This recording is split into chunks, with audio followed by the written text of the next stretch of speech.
As Europe tries to tiptoe back to normality, a second wave of COVID-19 seems set to derail those hopes. Here in Germany, daily infections passed a 3-month peak last week.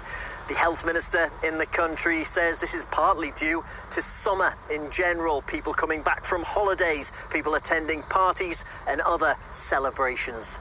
It's very difficult to make people stick to the rules after they've had 2 or 3 beers at a party. Such events make it especially easy for the virus to spread, so maybe we should stick to smaller family gatherings for a while longer. Germany has labelled most destinations in Spain, including the extremely popular destination of Mallorca, as high risk, in another blow to the already stricken Spanish tourism industry. I think the measures they are taking are a bit drastic. We thought we had good prospects for September, but now with travel companies sending people home, it's getting very difficult.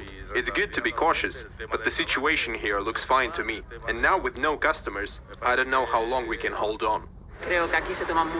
Spain has taken tough measures against COVID-19.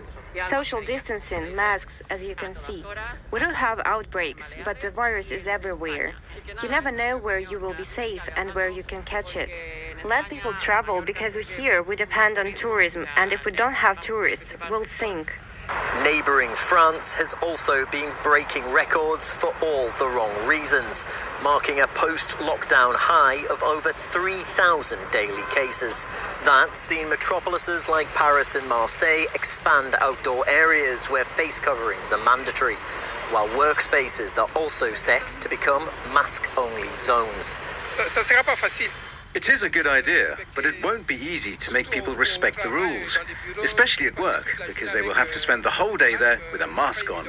I wear a mask at work every day, and I think it's normal, so for me nothing will change. There's a surge of cases in France and all the other countries, so I know it's necessary to wear a mask. I wear one every day at work. A spike in cases among young people has seen the Italian government step in to shut down discos and nightclubs.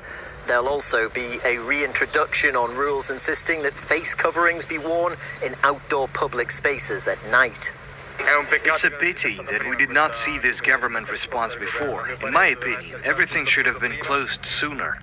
I sympathize with those who own nightclubs. It's not easy finding the balance between the interests of entrepreneurs and public health. I don't think the clubs should have been reopened at all.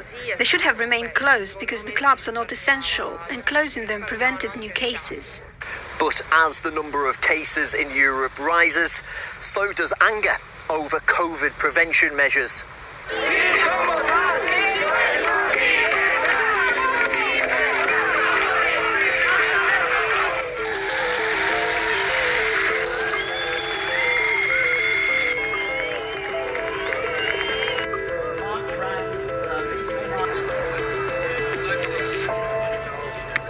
No one wants to see a return to full lockdown, and that places those in power in the unenviable position of having to try and balance freedom with fighting COVID. As we try to work out which restrictions we want to reimpose and where, the virus is determined to reimpose itself across the whole of Europe. Peter Oliver, RT, Berlin.